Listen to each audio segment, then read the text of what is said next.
उसका गीत आनंद से गाओ, याकूब के परमेश्वर का जय जयकार करो आनंद के साथ, पूरे दिल से, सच्चे मन से, है ना। आइए प्रार्थना करते। पवित्र परमेश्वर, हम धन्यवाद देते और एक शुभ अवसर आप हमें दिए पिता। इस दिन को, इस समय को प्रभु आनंद के साथ, संपूर्ण बल से और पूरे आत्मा की भरपूरी के साथ प्रभु तेरे भवन में हम तेरी महिमा करें, तेरी जय जयकार करें पिता, क्योंकि तू सनातन का परमेश्वर है। तू हमें बल देता है, तू हमें अनुग्रह दिया है, तू हमें स्वर्ग का राज्य दिया है। इसीलिए प्रभु तेरी महिमा करते हैं, धन्यवाद देते हैं। इस दिन अभिषेक करो पिता, इस सभा तेरी स्तुति महिमा करते हैं। प्रार्थना सर्वशक्तिमान प्रभु यीशु के नाम से मांगते हैं, आमेन।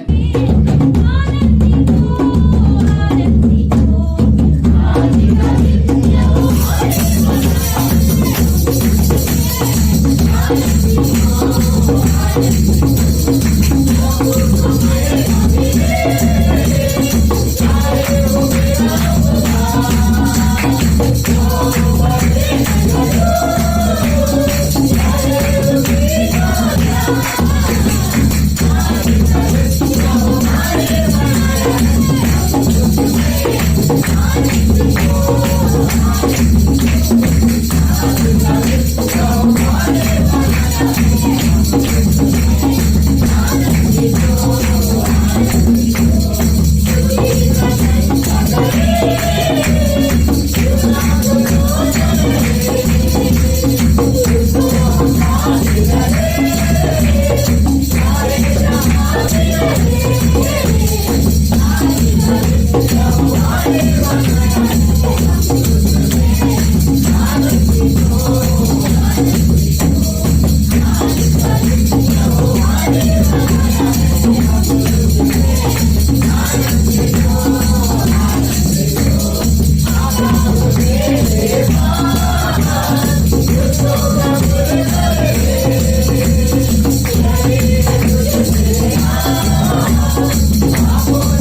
तू दयाबंद है, तू अनुग्रहकारी है, तू तरस खाने वाला परमेश्वर है। मृत्यु में जो लोग हैं, पाप में अंधकार में जो लोग हैं, प्रभु इस संसार में सताए हुए और भ्रमित जो लोग हैं, उन पर तू तरस खाता है। प्रभु हम धन्यवाद है, तूने इस धरती पर अपने उपदेश, अपने अनुग्रह, अपने प्रेम को दिखाया, मुर्दों को जिलाया, अंधों को चलाया, अंधों को दिखाया, लंगड़ों को चलाया। प्रभु तेरी महिमा कर। तूने ऐसे लोगों की मदद की पिता जो कहीं से भी उनका मदद नहीं होने वाला था। तूने ऐसे लोगों की जीवन को दर्शाया पिता, अनंत जीवन को दिखाया, जो जीवन से पूरी तरह से टूट चुके थे, हार चुके थे, और आपने उनको अनंत जीवन की आशा दिखाया। प्रभु तेरी महिमा करते। जीवित और पराक्रमी परमेश्वर, तू हमारा परमेश्वर है। सुबह, शाम या दोपहर, हर समय हम तेरा ही नाम लेते हैं। दिन की शुरुआत हम तेरे नाम से करते हैं, रात की, शाम की अंत हम तेरे नाम से करते हैं। प्रभु हम धन्यवाद देते हैं कि हम इस योग्य है कि हम तेरे नाम को ऊंचा कर सकें। धन्यवाद देते प्रभु यीशु, तू हमें मिट्टी से बनाया, हमारे अंदर जीवन का श्वास फूंका, हमें तू अपने हाथों से सजाया और हमारी नथनों में जीवन का श्वास फूंक कर हमें जीवित रखा पिता। धन्यवाद देते तेरी उस लहू के लिए भी धन्यवाद देते जो हमारे पापों को, हमारे गुनाहों को हमसे दूर किया है, हमारे सारे अपराध को क्षमा किया है। प्रभु तेरे पवित्र लहू हमारे सारे पाप, अधर्म, गुनाहों को हमेशा के लिए धो दिया है। तेरा लहू आज हमें प्रोटेक्ट करता है बेटा। तेरा लहू हमारा आज सुरक्षा है प्रभु। तेरे लहू हमारा आज बल है, इसीलिए तेरी महिमा करते पिता।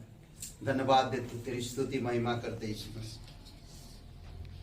सुबह हो या शाम, लेना प्रभु का नाम, कहते जाना तुम यीशु यीशु नाम। सुबह हो या शाम, लेना प्रभु का नाम, कहते जाना तुम यीशु यीशु नाम। यीशु नाम, यीशु नाम, यीशु नाम, यीशु नाम।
अपने हाथों से अपने पंख तले अपनी बाहों में लेता है और उससे तू प्यार करता है पिता।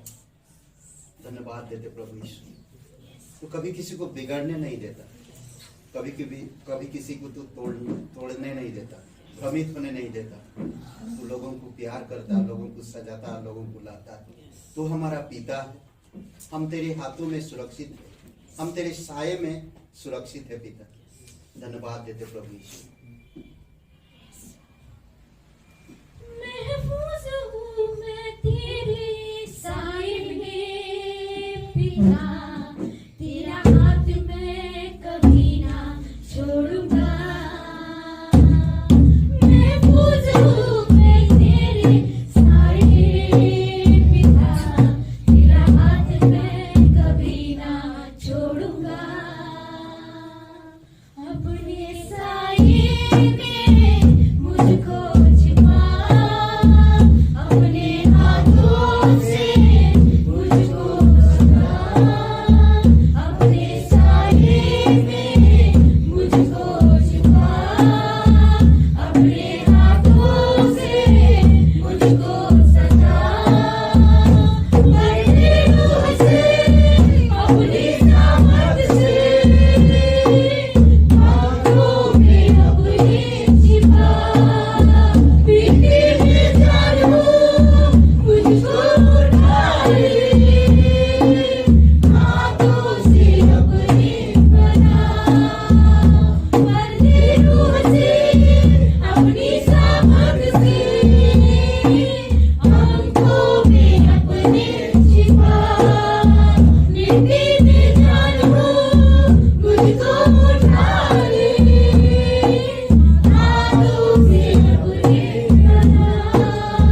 ओ यीशु हाथों से अपने बना, ओ यीशु हाथों से अपने सजा। धन्यवाद प्रभु यीशु, पवित्र महान और सर्वशक्तिमान परमेश्वर। धन्यवाद आपके निस्वार्थ प्रेम के लिए। धन्यवाद आपकी स्नेह, एक पिता की तरह, एक दोस्त की तरह, एक चरवाहा की तरह, एक अच्छे लीडर की तरह तू हमें केयर करता है, तू हमें संभालता है। ओ पिता, हम तेरे महिमा करते हैं और धन्यवाद देते हैं कि तू हमें अनादिकाल से अनंत काल तक जानता है और तू अपनी योजना हम पापियों से प्रकट करता है कि मैं तुम्हें कभी ना छोड़ूंगा, मैं तुम्हें कभी ना त्यागूंगा। प्रभु, हम धन्यवाद देते इस प्रतिज्ञा के लिए, धन्यवाद देते इन वादों के लिए जो तू हमारे साथ रहता है, जो तू हमें हर एक चीजें उपलब्ध कराता जो तेरे राज्य और धार्मिकता की खोज करते हैं। तू हमें बनाया, तू हमें सलाह दिया, तू हमें अगुवाई किया, तू हमें स्थिर किया, तू हमें सिखाया, तू हमें बढ़ाया, तू हमारे जीवन को मजबूत बनाया। इसलिए प्रभु तेरी महिमा कर, अभिषेक करो प्रत्येक हृदयात्मा को, यहाँ पर हर एक शख्स, हर एक बच्चे बड़े सभी को प्रभु आपकी अनुग्रह में, आपके प्रेम में भर दो पिता। आज हमारे दिलों को छुओ प्रभु, हम समझ सके आपके अद्भुत प्रेम को, हम जान सके आपकी महान कार्य को, हम जान सके आपकी संबंध को। धन्यवाद देते प्रभु यीशु, धन्यवाद देते इस दिन, इस सभा को धन्यवाद देते। तेरी वचन में, तेरी आत्मा में, तेरी इच्छा में तू अगुवाई कर। धन्यवाद देते यीशु मसीह के नाम से मांगते, आमीन। ताली भी कंजूसी से बजाते हैं, नहीं ग्रेट ग्रेस कलीसिया में आप सभी का स्वागत है। और हमारे बीच में कोई पहली बार कोई नहीं है, ओके। यहाँ पर एक ऊपर वचन है सबसे पहले, क्योंकि पवित्र शास्त्र यह कहता है कि जो कोई उस पर विश्वास करेगा वह लज्जित ना होगा। ये आज का ही वचन है, कैलेंडर में भी है, नहीं? आज का एक एक वचन आप लोग याद कर रहे हैं, अच्छी बात है। और परमेश्वर की वचन कभी व्यर्थ नहीं होता है, तो इसीलिए अद्भुत है। कह रहा कि जो परमेश्वर पे भरोसा रखता वो कभी लज्जित नहीं होगा, ओके। साप्ताहिक सूचनाएं हैं, सबसे जो हाईलाइट है और वो है 26 तारीख ना, पिकनिक 26 पिकनिक है। और सुबह 10 बजे से लेकर शाम को 4, 5, 6, 7 बजे तक, 4 बजे। ओके, तो आप सभी आ सकते हैं और बहुत खूबसूरत समय होगा। और अपनी अपनी सवारी में आइए दीनदयाल पार्क। ओके, तो सवारी ना हो तो हाँ? पैदल आइए, सुबह 6 बजे निकलना पैदल आइए, सवारी नहीं होगी। सवारी अपनी सवारी ना हो किसी सवारी ना हो तो पैदल आ सकते हैं, ज्यादा दूर नहीं है, मतलब 1 घंटा पहले निकलिए पहुंच जाएंगे 1 घंटा। नहीं, जल्दी हाँ? निकलना पड़ेगा, काफी लंबा पड़ रहा है। कुछ नहीं लंबा, 10 माइल नहीं है, 1 ही माइल है, 4 किलोमीटर 5 किलोमीटर है बस। ओके, तो खूबसूरत समय होगा, गेम होगा, नाश्ता होगा, सब लोग लाए होंगे अलग अलग। नहीं, नाश्ता तो घर से करके आएंगे, खाना होगा, गेम अच्छा होगा, फिर उसी को स्तुति आराधना होगा। और स्तुति आराधना तो होंगे ही, और उसके साथ साथ परमेश्वर की आशीष भी होगा। स्तुति आराधना आशीष भी होगा। ओके, तो और उसके साथ साथ वचन भी होगा, ठीक है, और खूबसूरत समय होगा। आइए एक बार देखिए कैसे होता है, कैसे करते हैं। आपने पिकनिक, बहुत सारे गेम होंगे और मनोरंजन किए होंगे, पर ये जो परमेश्वर के लोगों के साथ, परमेश्वर के साथ मनोरंजन करना एक अलग चीज होता है और दुनियावी चीजों से एकदम अलग है। और हमें मालूम है, एक पास्टर एक पिकनिक में आया था, नहीं वो पास्टर नहीं था तभी, किसी ने उसको इनवाइट किया था पिकनिक में, नया था, और वो पिकनिक में आके उद्धार में आ गया और आज वो पास्टर है, कलीसिया चलाते हैं। अद्भुत है। ऐसा कई सारी जगहों पर परमेश्वर काम करता, किस तरह से काम करेगा हमें नहीं मालूम। हमें पता है कि पिकनिक में भी हम लोग प्रचार कर रहे हैं। एक बार हम लोग खेल रहे थे, काफी सारे औरतें खड़ी देख रहे थे और कुछ औरतें, 2-3 औरतें आकर प्रार्थना किए और फिर बताएं हम लोग सुसमाचार के बारे में। तो कभी कभी परमेश्वर कैसे काम करेगा हमें भी नहीं मालूम, वो उसकी योजना के अनुसार करता, अलग करता है। ओके, इस सप्ताह की परिवार है जयप्रकाश जी और उनकी पूरे परिवार, अर्चना जी, उनके लिए प्रार्थना करिए, ठीक है।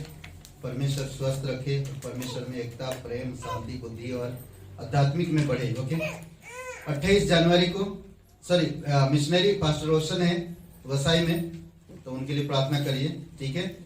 और 28 आराध्या जन्मदिन है, देखिएगा। हर सोमवार को क्लास चल रहा, अभी ये 22-23 क्लास है, शायद 19 हो गया है और 3-4-5 क्लास बाकी है, तो 2 हफ्ता में खत्म हो जाएगा। उसके बाद फिर हम लोग एक नया क्लास शुरू करने वाले हैं और वो है व्यक्तिगत परमेश्वर के साथ संबंध। ओके, व्यक्तिगत परमेश्वर के साथ संबंध। कुछ एरियाओं में हम लोग परमेश्वर के साथ संबंध नहीं कर पाते, कई बार हम अपनी तरीके से परमेश्वर के साथ संबंध करना चाहते हैं, पर परमेश्वर कहता है कि उसके इच्छा, उसकी योजना के अनुसार हम उसके साथ संबंध करें। ओके, व्यक्तिगत परमेश्वर के साथ संबंध ना, पर्सनल स्पिरिचुअल लाइफ, तो उसके बारे में हम लोग देखेंगे। भले कुछ लोग पहले से सारी क्लास किए हैं, फिर भी मैं कहता हूँ कि दोबारा आकर बैठिए, 2 घंटे का क्लास होगा और बहुत सुंदर क्लास होगा, अलग अलग विषय से हम लोग बात करेंगे और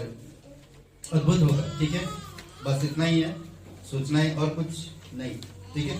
अभी एक ऑफरिंग है,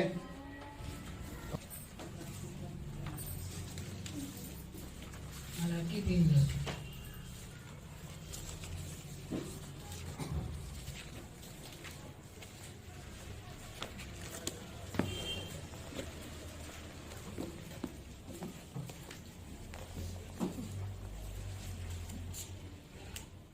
सारे दशमांश भंडार में ले आओ कि मेरे भवन में भोजन वस्तु रहे। और सेनाओं का यहोवा यह कहता है कि ऐसा करके मुझे परखो कि मैं आकाश के झरोखे तुम्हारे लिए खोलकर तुम्हारे ऊपर अपरंपार आशीष की वर्षा करता हूँ या नहीं। तो इस वचन में परमेश्वर हमसे स्टार्टिंग में जैसा लिखा है कि सारे दशमांश भंडार में ले आओ। परमेश्वर हमसे जो भी हमारा दशमांश होता है, 10% होता है सैलरी का, जो भी मिलता है हमें, वो परमेश्वर हमें लाने के लिए कहता है। परमेश्वर इसमें ये नहीं कहता कि पूरी सैलरी ले आओ या कुछ भी ले आओ, परमेश्वर हमसे कहता है कि 10% लाओ तुम। और इसमें हम लोग जैसे अब्राहम के जीवन को देखते हैं और कई और भी चीज़ों लोगों को देखते हैं, जैसे कंगाल विधवा के जीवन को देखते हैं। उसने जो भी उसके पास संपत्ति थी उसने वो परमेश्वर के लिए दान दे दिया कि क्योंकि परमेश्वर की वह आज्ञा मानती थी और परमेश्वर का वह भय रखती थी। तो हमारा हृदय उसी प्रकार होना चाहिए जैसे उसका था। हम लोग जैसे मरकुस का 12:41 से 44 में देखते हैं उस कंगाल विधवा के बारे में। तो हमें जब हमारा हृदय उसकी तरह होगा तो परमेश्वर हमारे लिए, जैसे इसमें लिखा है कि अपनों पर आशीष की वर्षा करेगा, तो परमेश्वर हमारे जीवनों में वैसी बात करेगा। और इसमें मलाकी का 3:8 में कहता है कि जो परमेश्वर को हम धोखा देते हैं, अगर कोई भी दान ना दे या फिर उसमें कंजूसी करे या किसी भी भेंट में कुछ भी कमी करे, तो उसमें परमेश्वर कहता है कि हम उसे धोखा देते हैं। तो हमें परमेश्वर को धोखा नहीं देना और किसी भी प्रकार की चीज़ों में, वस्तु में नहीं, पर परमेश्वर जो है, परमेश्वर को हमें दशमांश देना है, भेंट देनी है, वो भी पूरे विश्वास के साथ, पूरे प्रेम के साथ। जो हम देंगे परमेश्वर हमें बढ़ाएगा। तो प्रार्थना करना। धन्यवाद देते हैं यीशु मसीह पिता परमेश्वर, इस दिन के इस समय के लिए यीशु मसीह। हम प्रार्थना करते हैं पिता भेंट के लिए यीशु मसीह। आप हमारे हृदय को जानते हैं यीशु मसीह, उसी प्रकार हम भेंट दे सके यीशु मसीह।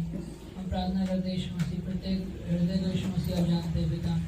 आप उन्हें हृदय को खोलिए यीशु मसीह, आपकी भेंट के लिए पिता दशमांश ला सके यीशु मसीह, कोई भी संकोच ना करे यीशु मसीह। हम प्रार्थना करते हैं यीशु मसीह।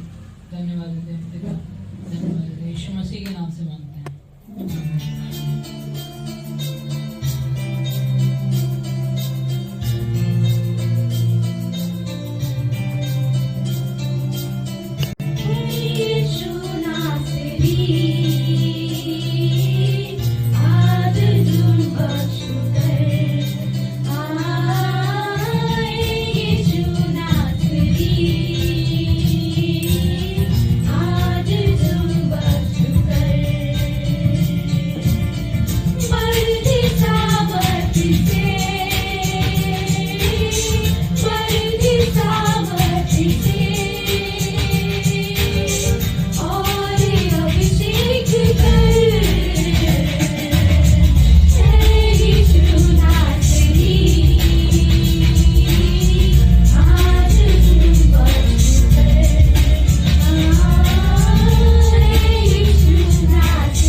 भर माने छल। ओके, मनुष्य का छली हृदय, ठीक है, और परमेश्वर का प्योर। थोड़ा सा हम लोग बात करते हैं, आइए प्रार्थना करते हैं। पवित्र परमेश्वर, हम धन्यवाद देते हैं और एक शुभ अवसर आप हमें दिए। दयालु और कृपालु परमेश्वर, सारा आदर सारा महिमा हम तुझे देते हैं प्रभु। हम जानते हैं पिता, हमारे अंदर दो स्वभाव है, एक भौतिक एक आत्मिक। कई बार हम आत्मिक चीजों को महत्व नहीं दे पाते, इसीलिए भौतिक स्वभाव हमारी बलवंत हो जाता है हमारे अंदर, और हमें ऐसे मार्ग में ले जाता है जहां पर हमें खुशी, शांति और वो प्यार नहीं मिल पाता है। प्रभु, हम जानते हैं कि जब आध्यात्मिक स्वभाव में हम बढ़ते हैं, स्पिरिचुअली, आत्मिक चीजों में, तब हम सही मार्ग में शांति, खुशी और प्रेम में स्थिर रह पाते हैं और हमारा विश्वास बढ़ता है। आप हमें मदद करो पिता, अभिषेक करो कि हमारे हृदय को हम समझ सके और हम उसको स्थिर कर सके। धन्यवाद यीशु मसीह के नाम से मांगते हैं, आमीन। ओके, आज जो हम लोग बात करेंगे और वो है मनुष्य का छली हृदय, ठीक है। हर एक इंसान का हृदय जब से आदम पतन पे गया, आदम जब गिर गया, तब से इंसान का हृदय छल के प्रति बढ़ता गया और इतना बढ़ता गया कि आज हम देखते हैं कि कहीं भी पूरी दुनिया में आप जाइए, कहीं भी सही वातावरण नहीं मिलेगा। दुनिया में फैली बुराइयों को देखते केवल अंधा ही बच सकता है, नहीं, अंधा व्यक्ति ही बच सकता है, क्योंकि वो देख नहीं पा रहा कोई चीज। वास्तव में परमेश्वर ने स्वयं मनुष्य प्राणी को बुलाए, बुराइयों से बचाने के लिए एक मध्यस्थ दिया। ये बुराई से या उनकी बुराई दिल से उनको बचाने के लिए एक मध्यस्थ दिया,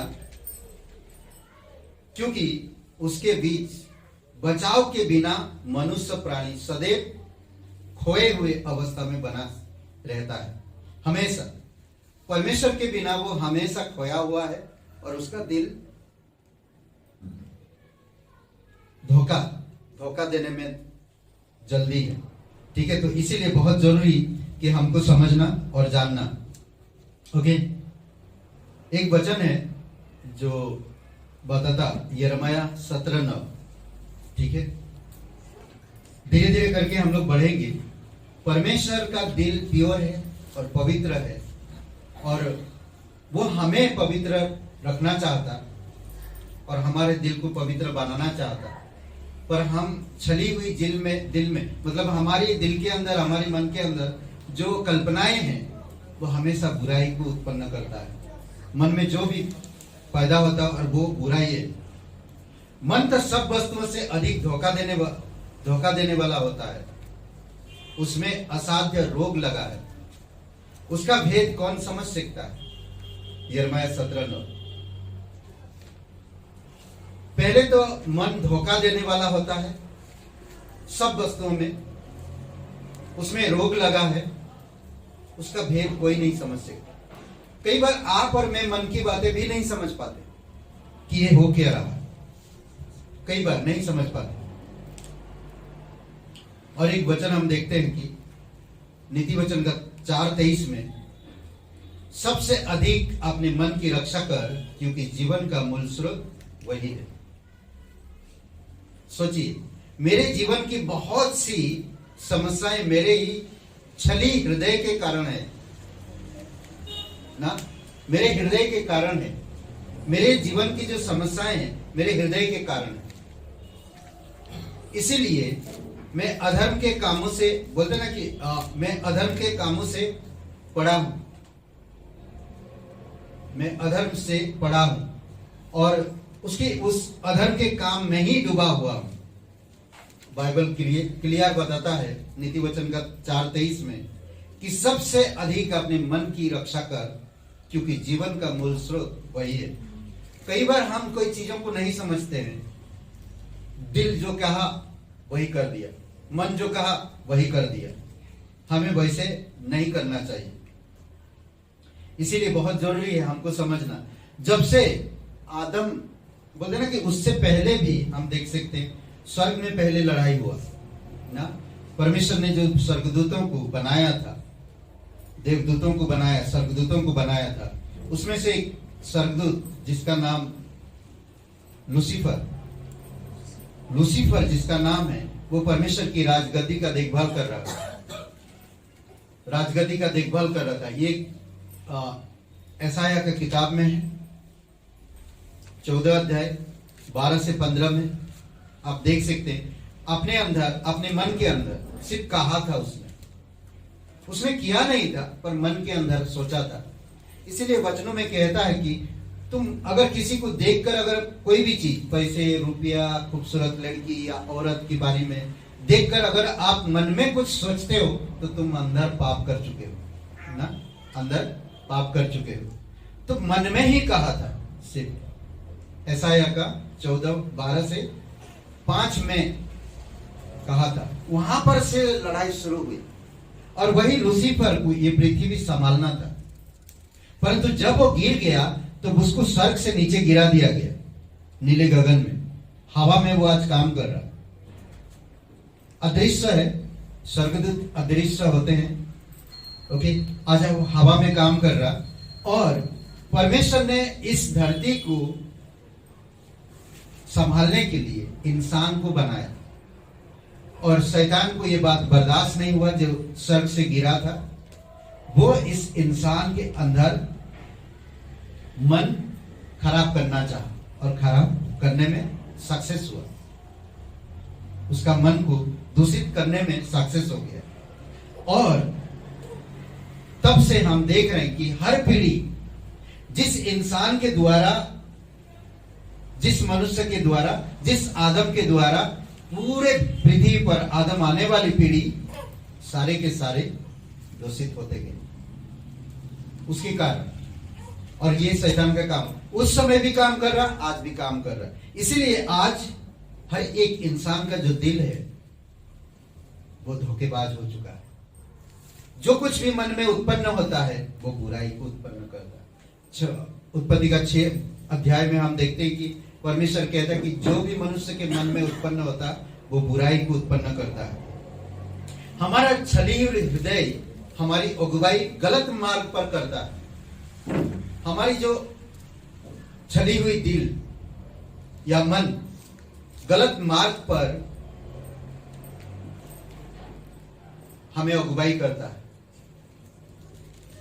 या कई बार दिल जो बोल रहा वो मुझे अच्छा लगता है, मुझे समझ नहीं आता वो गलत है या सही है, मैं करने लगता हूं।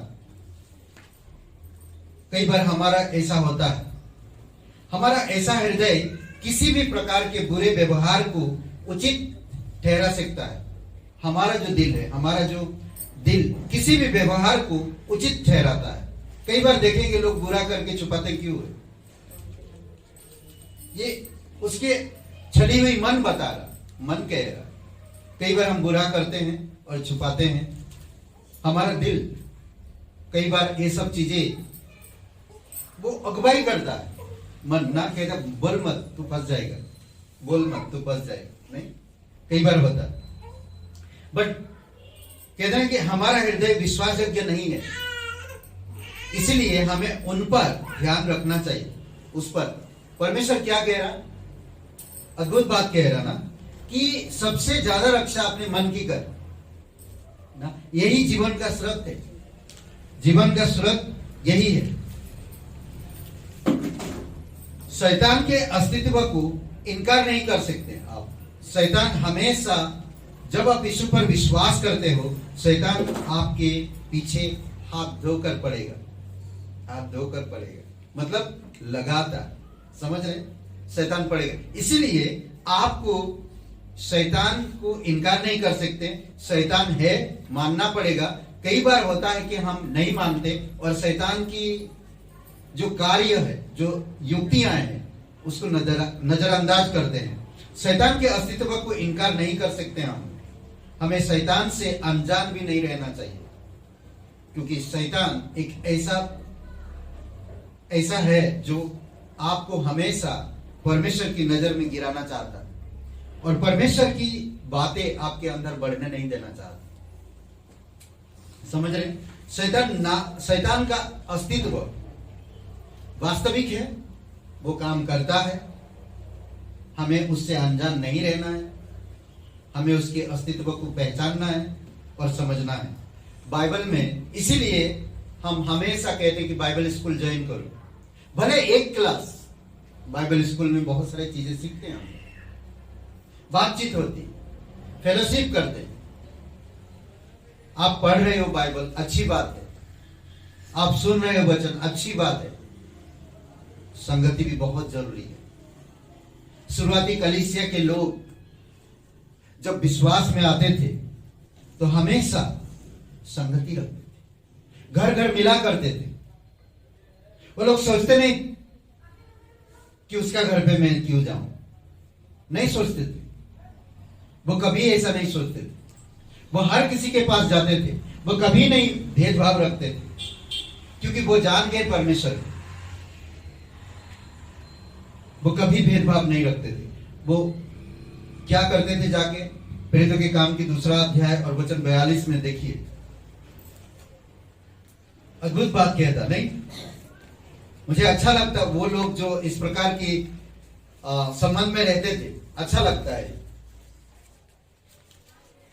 प्रेरितों के काम 2 अध्याय 42 वचन। वो शिक्षा पाने, संगति रखने, रोटी तोड़ने और प्रार्थना करने में लौलीन थे। अद्भुत है ना?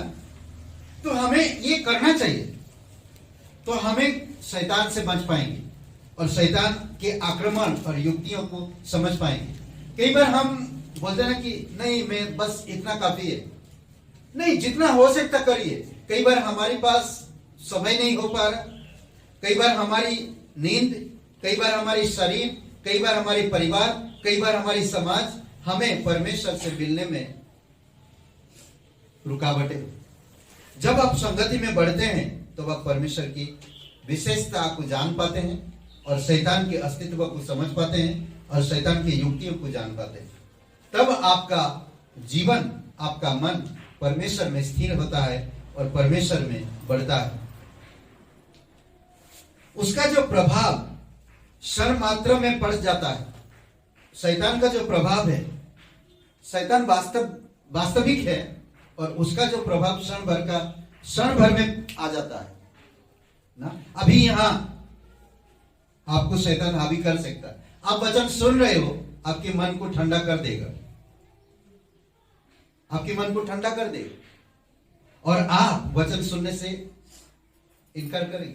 कई बार हम देखे हैं लोगों के जीवन में, आयुब के जीवन, अगर आयुब का पुस्तक पढ़ते हैं तो आयुब के जीवन को हम देख सकते हैं और कहते हैं कि परमेश्वर के दूत, देवदूत सारे एक साथ इकट्ठा होते हैं और वहां पर शैतान भी पहुंच जाता है।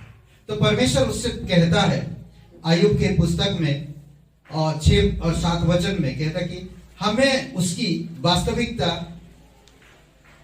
मिलती है, एक वास्तविकता मिलती है। कोई एक जन पढ़ेंगे क्या? आयुब का पहला अध्याय 6 और 7 वचन। उसी अध्याय में हमें उसकी वास्तविकता को मिलता है। कैसे? देखिए, ये आप परमेश्वर की देवदूत हो, आप लोग हो, आप परमेश्वर की विश्वासी लोग हो, आप परमेश्वर के मूल्यवान लोग हो और आप जब इकट्ठा हुए हो तो वहां पर शैतान इकट्ठा है, वहां पर भी शैतान है। समझ रहे? आप जो विश्वासी हो, परमेश्वर की नजर में आप मूल्यवान हो, देवदूत से भी बढ़कर हो। आप लोग जानते हैं, आप एक दिन उन देवदूत जो आज दिखते नहीं है, उनका आप एक दिन न्याय करोगे। तो आप और मैं जब इकट्ठा होते हैं तो शैतान भी वहां पर होता है। समझ रहे? और सोचिए, वहां पर शैतान भी इकट्ठा हुआ है और परमेश्वर यहां पर मौजूद है। परमेश्वर ने अपने लोगों में क्या कहा? जहां पर 2 या 3 व्यक्ति होते हैं वहां पर मैं मौजूद रहता हूं। वहां पर परमेश्वर है अपने लोगों के साथ, अपने दूतों के साथ, अपनी, और वहां शैतान भी है। जब शैतान को देखा तो शैतान से क्या कहा? पूछिए मतलब पढ़िए।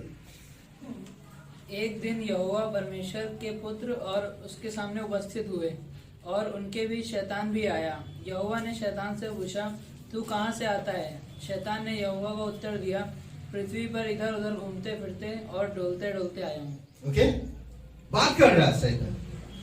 ये शैतान, देखिए, शैतान के बड़े बड़े आंख या बड़े बड़े दांत नहीं है, या बड़े बड़े कान नहीं जो हिला दे आपको, या उड़ता, वो अदृश्य है। उसके पास बाल बड़े बड़े नहीं है, वो सुंदर दिखता है, वो सुंदर दिखता है। समझ रहे? इसीलिए बहुत इंपॉर्टेंट कि हम उसकी अस्तित्व को समझे। वो बहुत चालाक है, ध्रुत है, वो ध्रुत है वो। समझ रहे? परमेश्वर से बातें कर रहा, उसके दिमाग में, उसके मन में आयुब निशाने में है और वहां पहुंचा है। आयुब तो शैतान के निशाना बना था। उसकी कठिन परीक्षा हुई, परंतु वह उसमें सफल हुआ। परमेश्वर की शैतान के निशाने में था आयुब। कठिन परीक्षा हुआ उसका जीवन में। उसकी बच्चे खत्म हो गए एक दिन में। सोचिए कि एक दिन में अगर आपकी 7 बच्चे मर जाते हैं तो आप किस पर भरोसा करेंगे? किस पर यकीन करेंगे? जिन बच्चों से आप प्यार करते हो,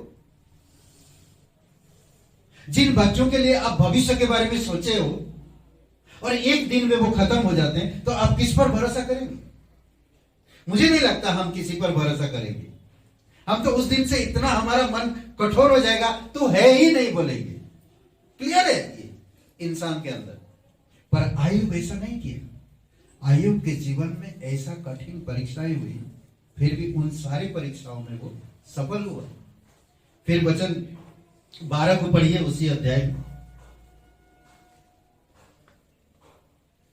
यहोवा ने शैतान से कहा, सुन, जो कुछ उसका है वह सब तेरे हाथ में है, केवल उसके शरीर पर हाथ न लगाना। तब शैतान यहोवा के सामने से चला गया। ओके, शैतान उसी सीमा तक आगे बढ़ सकता जहां परमेश्वर ने उसे अनुमति दी है।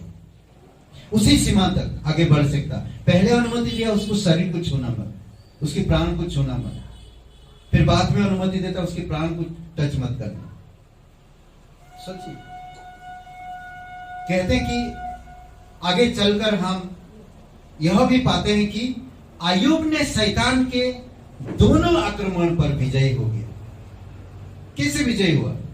वो सिर्फ परमेश्वर पर यकीन किया, भरोसा किया। और कहते हैं कि उसके जो बच्चे खत्म हो गए थे वो वापस मिला उसे। वही बच्चे नहीं, बच्चे आए, जन्म हुए उसके। समझ रहे? हम एक इंसान को देखे हैं कि परमेश्वर ने उसका एक बेटा बड़ा था, वो खत्म हो गया। हम उसके लिए बहुत प्रार्थना किए थे और वो पूरा परिवार विश्वास में आए। पर उसी दौरान हम लोग बोले कि परमेश्वर में आइए, वचन पढ़िए, पर वो नहीं आए। और कुछ दिन बाद उसका बेटा खत्म हो गया। खत्म होने के बाद वो लोग हमसे मिलना भी कम कर दिए। उसके बाद हम देखें कि परमेश्वर की अद्भुत योजना है। उसके बाद उनको बेटा दिया परमेश्वर ने। अद्भुत है। मुझे नहीं मालूम कि आपके बड़े बेटा के भविष्य में क्या था। परमेश्वर को पता था, अगर वो बड़ा होकर बीमारी में ही रहता, कुछ काम नहीं कर पाता, तो आपका जीवन हमेशा कोसते रहता अपने आप को। परमेश्वर को अच्छी तरह से पता था। पर इंसान कभी कभी वो चीजें नहीं समझ पाता। मन जो कहता है, दिल जो कहता है, वो करता है। आयुब दोनों जगह पे सफल हुए। आदम गिर गया, सुलेमान गिर गया। नहीं, कई बार हर एक इंसान के जीवन में परीक्षाएं आती। हर एक इंसान शैतान के निशाने बना है। कितने बार हम देखे, टीचर ने कहा कि कल मैं चांद पर लेक्चर दूंगा, और स्टूडेंट कहता है, गोलू बोलता है, हाँ भूल गया, एक जोक है, भूल जाता मैं, अच्छा जोक है। गोलू कहता है कि सर मामी ने कहा है मैं इतना दूर नहीं आ सकता। समझ में है? चांद पर। मम्मी ने कहा मम्मी मेरी इतना दूर नहीं भेजेगा, मतलब चांद के विषय में लेक्चर देने वाला था, तो गोलू समझा कि चांद पर लेके जाने वाले, चांद पर देंगे जाके लेक्चर। कभी कभी हम लोग भी ऐसा सोचते हैं, परमेश्वर कुछ कहता है हम लोग कुछ और सोचते हैं, समझ रहे? तो वो कहता है, बड़ी रिक्वेस्ट करके कहता है कि सर मेरी मम्मी इतना दूर नहीं भेजेंगी। ओके, परमेश्वर से विश्वासियों को संबंध, परमेश्वर से विश्वासियों के संबंध को शैतान कैसे कम करता है, कुछ बातें हम लोग देखेंगे। आप एक विश्वासी हो, आपका संबंध परमेश्वर से अनंत हमेशा का, परंतु उस संबंध को वो शैतान कम करना चाहता है। समझ रहे? कैसे कम करता है, इस विषय में हम लोग थोड़ा बात करेंगे, ठीक है? कुछ पॉइंट्स है, आप लिख सकते हैं या तो आप सुन सकते हैं, नो प्रॉब्लम। जब परमेश्वर का जब वचन का बीज मसीह के हृदय में या विश्वासियों के हृदय में बोया जाता है, तो वह उसे उठा ले जाता है। परमेश्वर का जब आज वचन बो रहे हैं, थोड़ी समय के बाद या सभा के बाद या 2-4 घंटे के बाद वो वचन को वो चुरा लेगा। समझ रहे? एक लड़की सोने का पहना और दुपट्टे से ढांक के रखा, ठीक है, और एक रिक्शा में बैठ गई और वो बातें करते करते जा रही, ये मेरी, मैं सोने का एक पहना, मैं 1 तोले का सोने का पहना हूं हार, मेरे पिताजी ने दुबई से लाए, चिल्ला चिल्ला के बोल रहे। रास्ता में एक इंसान बाइक से जा रहा था, सुना, ठीक है, सुना, क्या सुना, और वो उस वहां से फॉलो किया, जहां भी गए वो लोग फॉलो कर रहा हो, और एक जगह पे मौका मिला, हाथ छीन के भाग गया। कभी कभी कुछ चीजों को हम सतर्क नहीं रहते। कभी परमेश्वर आपको वचन दे रहा, आपकी व्यक्तिगत जीवन में एक अपने साथ संबंध रखना चाहता है, परंतु आप इतना लापरवाह हो कि आपके दिल से, मन से शैतान वचन चुरा लेता है। कितना हम लोग लापरवाह है, वचन चुरा ले जा ना। मेरे एक अंगूठी में हाथ में पहनने के बजाय पर्स में रखा, और बस में मैं बैग में रखा, पर्स को बैग में रखा, पॉकेट में रखने की जगह जेब में, बस मतलब बैग में रख दिया। टिकट निकाला और बस वाले को टिकट दिया। जब उतरा और उतर के मैं कुछ जूस पिया, आइसक्रीम खा रहे थे, कुछ तो खा रहे थे, तो पैसा दिया, तो ऊंचा लगता है, अंगूठी पर्स में रखा, वो है ही नहीं, सिर्फ अंगूठी निकाल, पर्स निकाल लेकर गया, अंगूठी नहीं, पर्स ही लेकर गया, पर्स ही नहीं मिल रहा बैग में।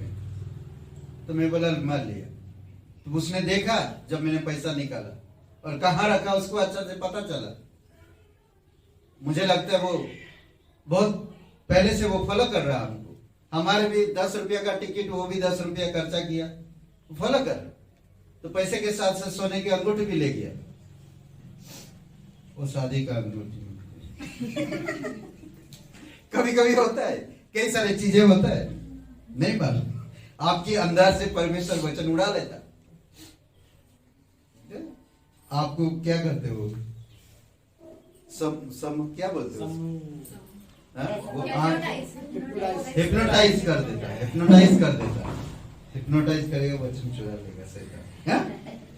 कैसा ना, आते कई फेरी वाले लोग आते हैं, कुछ लोग आते हैं, आपसे बात करेंगे, इधर देखिए मैडम, इधर देखिए, हिप्नोटाइज कर लेते, फिर आपके घर में घुस जाएंगे। आप जाइए, सोना निकाल कर लाइए, पैसा लाइए, जाइए, आप कबाड़ खोलिए, जाइए, पैसा निकाल के लाइए, वो ला रहा पैसा निकाल के। सोचिए, ये करता, शैतान भी वही करता है। मोबाइल मत तोड़ो ज्यादा। ओके, दूसरा, यीशु से विश्वासघात करने के लिए शैतान ने यहूदा को प्रेरणा दी थी। ओके, वचन जो चुरा लेता, मरकुस का 4 अध्याय वचन 15 में, ठीक है, और यूहन्ना का 13:2 में विश्वासघात, यीशु से विश्वासघात करने के लिए शैतान यहूदा एक शरीयती के हृदय में, मन में प्रेरणा डाल दिया था, समझ रहे, ताकि उसको धोखा देगा, विश्वासघात करेगा उसके साथ। तीसरी बात, वह विश्वासघात करने के लिए यहूदा के मन में समा गया था पूरी तरह से। 13:27 में वो मन के अंदर घुस गया था धोखा देने के लिए। वो यहां तक कर सकता है, आपके मन के अंदर घुस सकता है, सोचिए, समझ रहे हैं। चौथी बात, उसने यीशु को परखा। लूका का 4 अध्याय 3:6-9 3:6-9।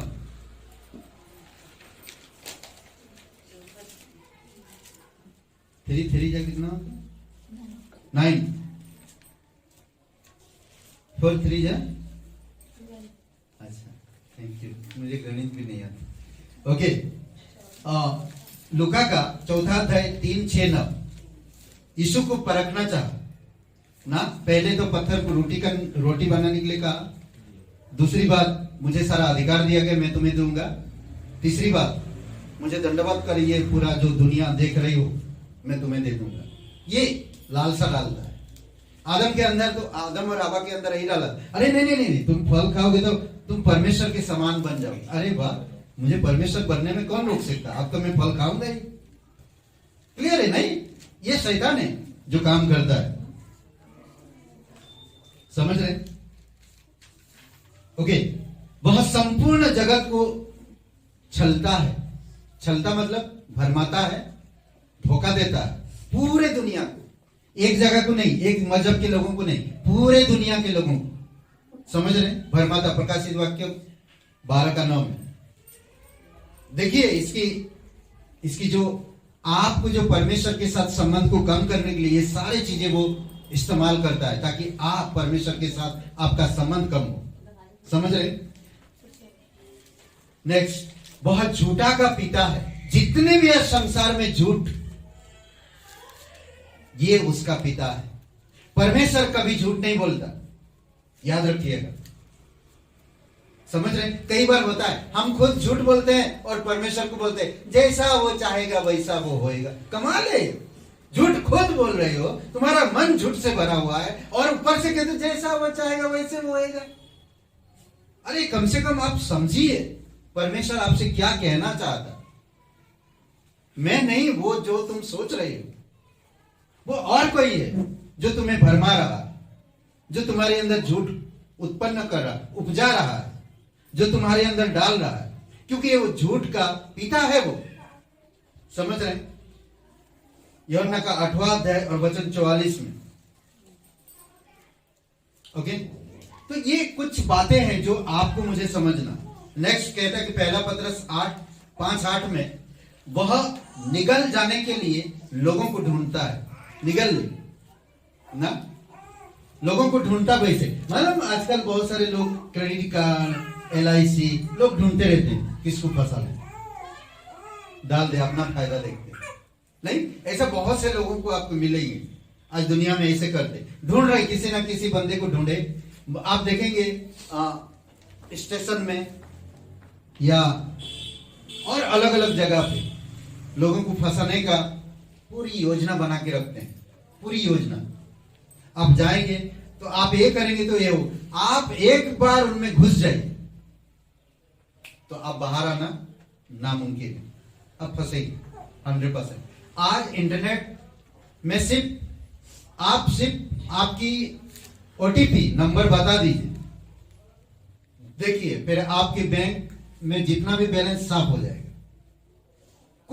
कुछ कारण है, कुछ चीजों में इतनी माहिर है बोलो कि आपका सब चीजें साफ कर देगी। इसलिए आपको मुझे समझना है, वो ढूंढ रहा किसको निकालना ना, शेर की तरह दहाड़ता है ना, फाड़ने वाला। ओके, नेक्स्ट, वह अविश्वास पैदा करने के लिए लोगों की आंखें अंधी कर देता है। अविश्वास पैदा करेगा ना, अगर अच्छा बीज बोएगा ना, अभी मैं अच्छा बीज बो रहा हूं या परमेश्वर आपके हृदय में अच्छा बीज बोता है, तो वो अच्छे बीज में बुरे बीज भी डाल देगा। समझ रहे? वो अविश्वास पैदा करता है। दूसरा कुरिन्थियों का 4 अध्याय 3 और 4 में, दूसरा कुरिन्थियों का 4 अध्याय 3 और 4 वचन में, ओके, वह आजकल ज्योतिमय स्वर्गदूत का रूप धारण करता है। ज्योतिमय स्वर्गदूत बनकर झूठे नबियों के द्वारा कार्य करता है। देखें, शैतान ज्योतिमय स्वर्गदूत का भी रूप धारण करेगा और झूठे लोगों के बीच के द्वारा काम करेगा। झूठे लोग, झूठे जो मसीह प्रचार करते हैं ना, उनके बीच में वो काम करता है। दूसरा कुरिन्थियों का 11 अध्याय 14-15 में, समझ रहे हैं? ओके, एक कपल मर गए, पता है, क्योंकि वो लोग शैतान का सुना और वो मर गए। देखिए किस तरह ये प्रेरितों के काम के 5वां अध्याय 3 से 10 में बातें करता है। वह हननिया और सफीरा के मन में घुसा और उनकी मृत्यु का कारण बना। उनके मन के अंदर घुसा और उनकी मृत्यु का कारण बना। दोनों पति पत्नी सेम बातें कहा, दोनों के अंदर वो घुसा शैतान। तो ये शैतान मसीह लोगों को, यानी कि जो विश्वासी है, जो परमेश्वर में विश्वास किए, परमेश्वर के साथ उनकी संबंध को कम करने के लिए वो किसी भी हद तक जा सकता। शैतान किसी भी हद तक, कई बार किसी भी हद तक जा सकता, यहां तक ऐसे अंदर घुस के उनके अंदर ऐसे बोलते ना, आज एक बहुत यह कर रहे हैं ना, इतना बोलबाला करता, इतना उन पर गिराता कि वो आत्महत्या करने पर भी तैयार हो जाते हैं। समझ रहे? और विरोध करते हैं। अच्छे खासे लोग भी विरोध करते हैं। ओके, प्रेरितों के काम 12:7 में, सॉरी, दूसरा कुरिन्थियों का 12:7 में, पौलुस के शरीर में चुभने वाला कांटा बन के चुभ रहा था शैतान। बीमारी ना, एक फोड़ा निकलेगा, वो जाएगा अंदर आपके शरीर में, फोड़ा या कुछ करेगा वो शरीर में, उसको पता है ये सब चीजें, और वो फोड़ा ठीक नहीं हो रहा, दवाई डालो या कुछ डालो, ठीक नहीं होता। दुष्ट आत्मा को इस्तेमाल करता आपके अंदर घुसने के लिए, ताकि आप उसमें बने रहे, परमेश्वर की वचन कम सुने, उसके बारे में ज्यादा सोचे, ऐसा वो काम करता है। दूसरा कुरिन्थियों का 12:7 में, तेसलोनिकियों में वह पौलुस की सेवा में रुकावट बना था। तेसलोनियों में जब पौलुस सेवा करने के लिए था, वहां पर वो रुकावट बना। पहला तेसलोनिका 2:18 में, वह विश्वासियों को दास बनाता है, बोलता तुम परमेश्वर के नहीं मेरे दास बनो। तीमुथियुस का 2:26 में। तो इसीलिए आपको मुझे समझना और जानना है उसकी युक्तियों। हमें इसीलिए रोज बाइबल पढ़ना। जब आप बाइबल रोज पढ़ेंगे, वचन आप रोज सुनेंगे, तो परमेश्वर आपकी संबंध को मजबूत बनाएगा ना। देखिए, एक घर में जब बच्चा पैदा होता है ना, माता पिता उसके साथ कितना प्रेम करते हैं। आप माँ या बाप दूसरे को नहीं देंगे जल्दी, उनको अलग लगता है, कहीं गिरा दिया तो, कहीं कुछ हो गया तो उसके केयर करते। परमेश्वर भी आपको मुझे उसी तरह केयर करके हमें बढ़ाना चाहता है, परंतु शैतान उस संबंध को तोड़ना चाहता है, कम करना चाहता है। दूसरी एक जगह पे हम लोग देख सकते हैं, दूसरी एक जगह में दो चीजें, जब आप शैतान के अस्तित्व के बारे में जान जाते हो, तो आपको दो चीजों के बारे में बाइबल पूरी चेतावनी देता है। ओके, दो चीजों के बारे में, ठीक है। दो चीज ये है, पहला पत्रस का 5वां अध्याय वचन 8 में कहता है कि ये दो चीज जानो। जब आप शैतान के विषय में जानते हो और उसकी युक्तियों को पहचानते हो, तो आपको बाइबल दो चेतावनी देता है। ये दो चेतावनी के साथ आपका जीवन परमेश्वर के साथ एक गहरा संबंध में बढ़ा सकते हैं। दो चीजें, सचेत रहो, पहला एक चीज सचेत रहो, ठीक है, और जागते रहो। ये दो चीज बहुत इंपॉर्टेंट है, समझ रहे? मन से, अंदर से जागते रहने का मतलब ये नहीं रोज रात में जागते रहो, नहीं, ये बात नहीं कह रहा। मालूम पड़ा मैं पढ़ा शैतान आएगा रे बाबा, रात में नहीं आएगा, वो दिन में ही आएगा। वो रात में आप ये संसार की जो नैतिक विचारधारा रात में चोर आता है, उसी में हम लोग सोचते हैं शैतान रात में, नहीं, वो शैतान यहाँ मौजूद है। अभी आप निशान में, कौन निशान में देख रहा है ना, यहाँ मौजूद है। परमेश्वर के देवदूतों के बीच में मौजूद है ना, परमेश्वर के लोगों के बीच में मौजूद है शैतान, समझ रहे? तो इसीलिए बहुत जरूरी है कि आपको मुझे समझना, मुझे बहुत, आप कैसे उससे विजय होंगे। मैं एक दो वचन बता के मैं बंद करूंगा, ठीक है। विजय होंगे। एक राजा है, दूसरा इतिहास का 20 अध्याय में, विजय के साधन, ठीक है। जब ये राजा, उसकी राज्य में दुश्मन आक्रमण किए, यहोशापात नाम था उसका, यहोशापात के राज्य पर मोआबी और अमनी सेनाओं ने चढ़ाई कर दी, तब उसने संपूर्ण राज्य में प्रार्थना करने और उपवास करने के लिए आदेश दे दिया। जब देख रहा दुश्मन आ रहे हैं, ठीक है, जब दुश्मन आ रहे हैं तो उसने एक ही चीज किया, उसने कहा ये नहीं कि सेना को भेजो, इसने ये नहीं कहा कि सेना कितने हैं, कहां से आ रही, किस रास्ता से आ रहे हैं, उसे ये सब नहीं सोचा। उसने सिर्फ परमेश्वर के प्रति, परमेश्वर की तरफ देखा और परमेश्वर, पूरे राज्य के लोगों को, जितने भी लोग थे, सबको कहा उपवास रखो और प्रार्थना करो। अद्भुत है। वचन 15 और 17 पढ़िए जरा कोई। दूसरा इतिहास का 20 अध्याय। और वह कहने लगा, हे सब यहूदियों, हे यरूशलेम के रहने वालों, हे राजा यहोशापात, तुम सब ध्यान दो, यहोवा तुमसे यूं कहता है, तुम इस बड़ी भीड़ में मत डरो और तुम्हारा मन कच्चा न हो, क्योंकि युद्ध तुम्हारा नहीं परमेश्वर का है। इस लड़ाई में तुम्हें लड़ना न होगा, हे यहूदा और हे यरूशलेम, ठहरे रहना और खड़े रहकर यहोवा की ओर से अपना बचाव देखना, मत डरो और तुम्हारा मन कच्चा न हो, कल उनका सामना करने को चलना और यहोवा तुम्हारे साथ रहेगा। ओके, पहले से 15 पढ़ने वाला, 15 पूरा हो गया। हाँ, ओके, तो ये क्या कह रहा, उसने परमेश्वर की समक्ष इजराइल के प्रति उसकी जो प्रतिज्ञाओं को स्मरण दिला, परमेश्वर की जो इजराइल के जो परमेश्वर को, उसके प्रतिज्ञाओं को याद दिला। आज आपको मुझे भी परमेश्वर प्रतिज्ञा दिए, आप परमेश्वर की बेटे हो। जब हम यीशु मसीह पर विश्वास करते, परमेश्वर के साथ आपका पहला संबंध, आप क्या बोलते कि पुत्र और पुत्री का संबंध परमेश्वर के साथ। जब वो मेरा पिता है तो वो मेरा केयर करेगा। पर जब हम संसार में रह रहे हैं तो हम कई सारी परिस्थितियों का सामना करते हैं, परीक्षाएं आती है हमारे जीवन में। क्या हम इन परीक्षाओं में परमेश्वर को याद करते हैं? बाद में करते हैं, पहले तो उस परीक्षा का समाधान ढूंढते हैं, उसके बाद हम परमेश्वर के पास आते हैं। पर ये जो राजा है, ये सबसे पहले इजराइल के परमेश्वर के पास जाता है, उसकी प्रतिज्ञाओं को स्मरण दिलाता,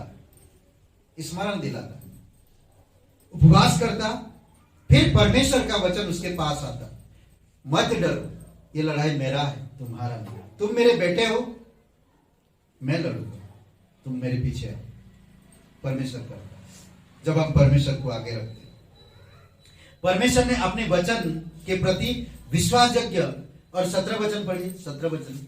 इस लड़ाई में तुम्हें लड़ना न होगा, हे यहूदा और हे यरूशलेम, ठहरे रहना और खड़े रहकर यहोवा की ओर से अपना बचाव देखना, मत डरो और तुम्हारा मन कच्चा न हो, कल उनका सामना करने को चलना और यहोवा तुम्हारे साथ रहेगा। ओके, ये है।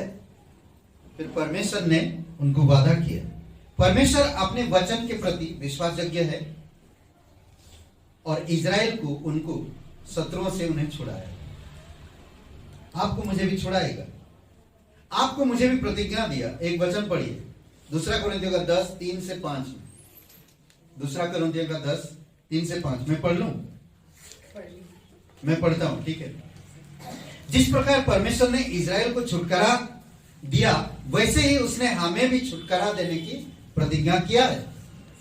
ये दूसरा कोरिन्थियों। पौलुस कहता, हम शरीर में चलते फिरते हैं, तभी शरीर के अनुसार नहीं लड़ते। जो इंसान शरीर के अनुसार लड़ेगा वो हारेगा। समझ रहे?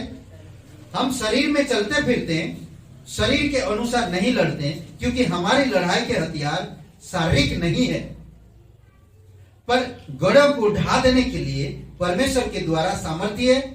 सो हम कल्पनाओं को और हर एक ऊंची बात के जो परमेश्वर की पहचान के विरोध में उठती है खंडन करते हैं और हर एक भावना को कैद करके मसीह का आज्ञाकारी बना देते हैं।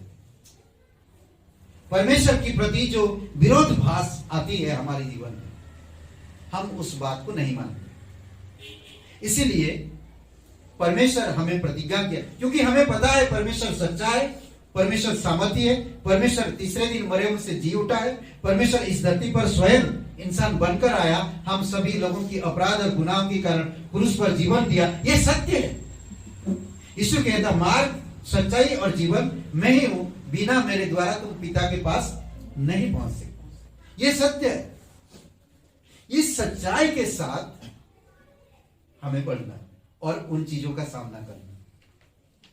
समझ रहे? 5 बातें जो आप विजय पा सकते हैं। मैं जल्दी जल्दी बता रहा हूं, ठीक है?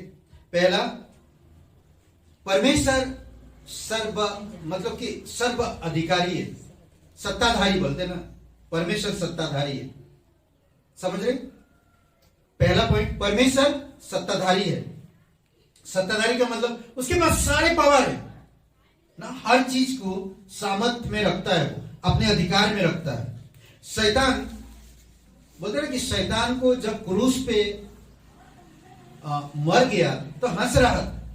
यीशु मसीह जब क्रूस पे मर गया हंस रहा था। अब तो मैं उसको पराजित कर दिया, हरा दिया ना, हरा दिया। शैतान ये सोच रहा था, पर परमेश्वर की योजना और कुछ था। तीसरे दिन यीशु मसीह 3 बार बताया था अपने चेलों को। क्या मुझे लगता शैतान सुना नहीं था इस बात को? क्रूस पे तो मरेगा जरूर, शैतान वहां तक जानता था। यीशु मसीह बताने के बाद भी वो कई बार समझ नहीं पाया, कई बार रुकावट लाया, क्रूस तक ना पहुंच सके, पर क्रूस तक गया यीशु। क्रूस पे ना मरे, पर जब मर गया बोलते आप मेरा राज्य मैं जीत गया। नहीं, ये अलग अलग था। क्रूस पर अपना लहू बहाकर उसने पापों के बंधन से हर किसी को आज छुटकारा दिया।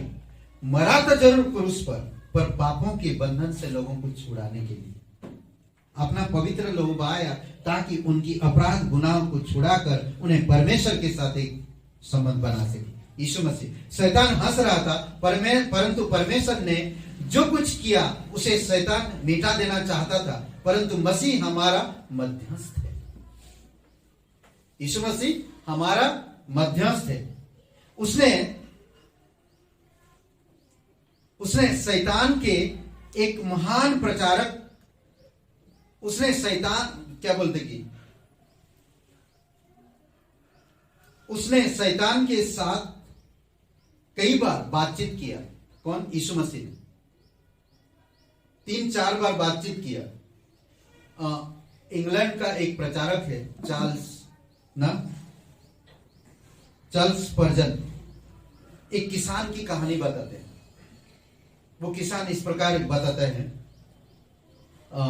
कहानी बताते हैं। उसने शैतान का इस तरह कहते हैं कि उसने शैतान के साथ हुई अपनी बातचीत के बारे में बताया। श्रीमान, एक बार शैतान ने मेरी परीक्षा ली, किसान की मेरी परीक्षा ली, और मैंने उसे उत्तर देना चाहा, परंतु मैंने उसे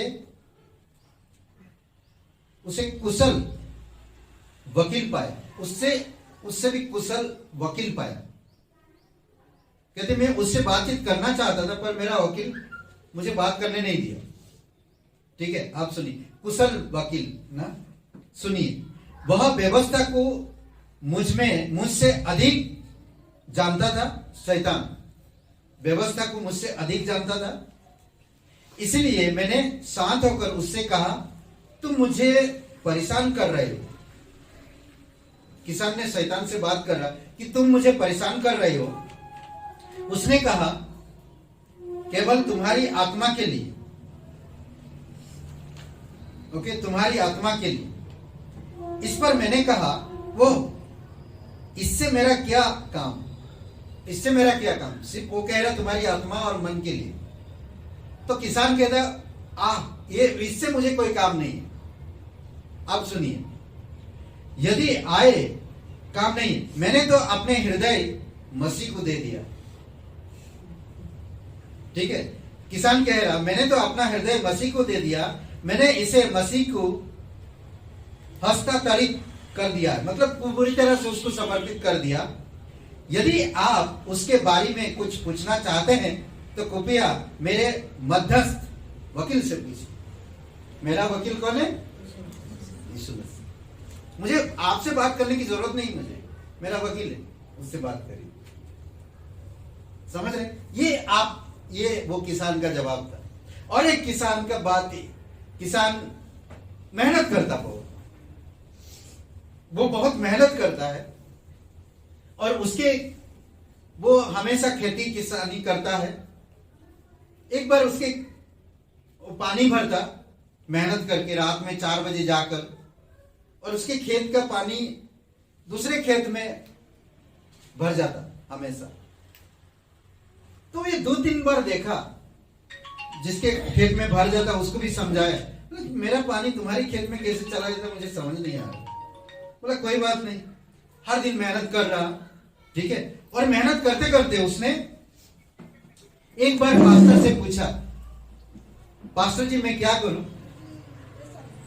हाँ, कि मैं पानी 4 बजे जाकर भरता हूं और मेरे पानी बगल वाले के खेत में भर जाता, और मेरा सुबह जाकर देखता हूं तो मेरे खेत में पानी ही नहीं है। तो वो कहता है आपकी बात, सबसे पहले अपने खेत मत भरना, बगल वाले का खेत भर देना। ठीक है, बगल वाले का खेत भर देना और फिर आके सो जाना। 6 बजे जब जाओगे तो अपना खेत भरना। आप सुनिए, तो उसने वही किया, सुबह जाकर खेत भर दिया, रात में 4 बजे जाकर खेत बगल वाले का भर दिया, अपना खेत खाली रखा और आके सो गया। और फिर 2-3 बार ऐसा किया, बगल वाला बोलता मुझे माफ कर दीजिए, मैं आपका पानी चुराता था। तो कभी कभी शैतान अलग तरीके से हमें इस्तेमाल करता है, तो हमारा काम है कि उसको सिखाएं। इसीलिए पहला यूहन्ना का 2 अध्याय 1-2 वचन के अनुसार यीशु मसीह हमारा मध्यम है। वह सिंहासन पर बैठकर प्रतिदिन हमारे बीच में काम करता है। हर दिन, समझ रहे? वो हर दिन हमारे बीच में काम करता है। ओके, पहला कुरिन्थियों का 10-13 में कहता, पौलुस अद्भुत बात कहता, परीक्षा के साथ परमेश्वर निकालता भी। अगर परीक्षा आता है तो ऐसी बड़ी परीक्षा नहीं जिससे तुम सहन ना कर सको, परमेश्वर उस परीक्षा पे आपको निकालेगा भी। याकूब कहता है इसीलिए परमेश्वर के अधीन हो जाओ और शैतान का सामना करो तो वह तुम्हारे पास से भाग निकलेगा। दूसरा पॉइंट, परमेश्वर का वचन। सबसे पहली बात, परमेश्वर के सामर्थ अधिकार को समझो।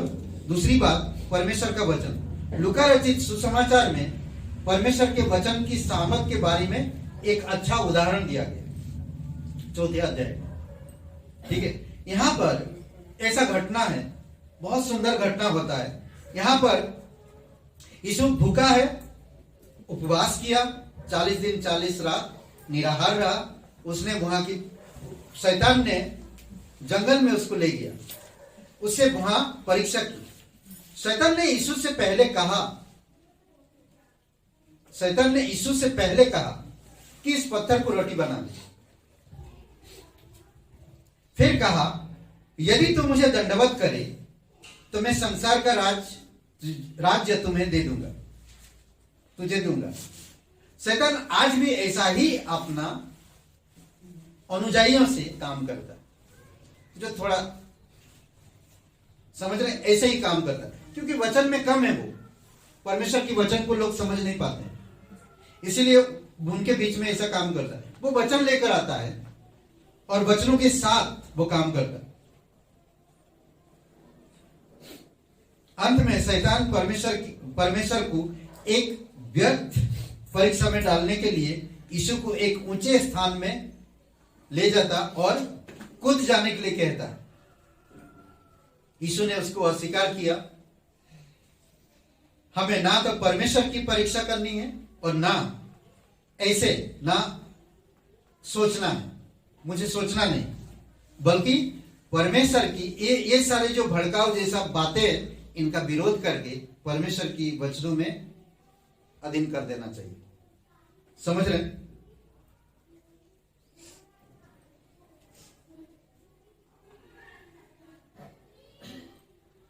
परमेश्वर का वचन शत्रु के विरोध में एक शक्तिशाली हथियार है। परमेश्वर का वचन यूहन्ना कहता है, पहला यूहन्ना 2:13 में,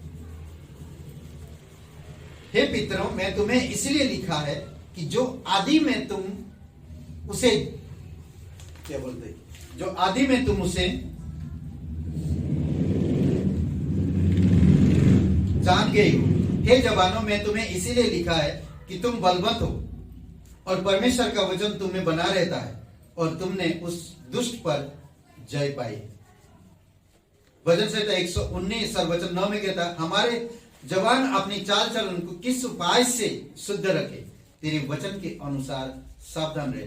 हमारे मन में परमेश्वर का वचन, परमेश्वर का जो वचन, वह शुद्ध के साथ तैयार, शुद्ध हमारे अंदर शुद्धता को बनाता और हमें शुद्ध के साथ तैयार भी करता है। समझ रहे? कई बार समझ लीजिए पति पत्नी एक साथ नहीं जाते हैं, अलग या कहीं घूमने, तो प्रॉब्लम है। तो पति पत्नी को हमेशा एक साथ ही जाना चाहिए। घूमने जाना तो किधर भी एक साथ जाना चाहिए, एक साथ काम करना चाहिए, एक साथ मिलके करना चाहिए। नहीं तो शैतान बहुत चालाक है, किसी के भी अंदर कुछ भी पैदा कर सकता, मतलब कुछ भी डाल सकता। ओके, पहला तीमुथियुस का 5:22, अपने मन को पवित्र बनाए रखो, अपने मन को पवित्र बनाए रखो, आप विजय रहो, जयवंत होगे। समझ रहे?